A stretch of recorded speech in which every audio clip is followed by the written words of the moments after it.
ევროკომისიამ დაადასტურა, რომ ბრიუსელსა და ესპანეთს შორის სეუტაში მიგრანტთა კრიზისის გამო დამატებითი ფინანსური მხარდაჭერის თაობაზე მოლაპარაკებები მიმდინარეობს.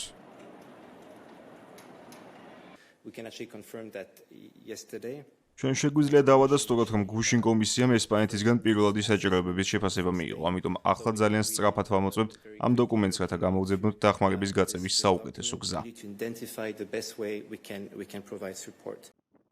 ევროკომისიაში აცხადებენ, რომ განაცხადის შევსება ჯერ არ არის დასრულებული და არც მოთხოვნილი დაფინანსების ოდენობაა განსაზღვრული.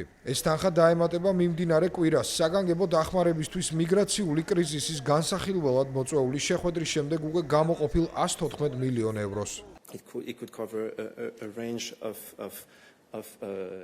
ეს შეიძლება მოიცადოს ელემენტების ფართო სპექტრს, პირველ რიგში საზღვრის მართვის აღჭურვასა და მომსახურებას იმ არსებული სიტუაციის გათვალისწინებით, რომლის საჭიროებასაც ჩვენ ვხედავთ. შესაძლოა ის ასევე ითვალისწინებდეს ჰუმანიტარულ და სამედიცინო დახმარებასაც.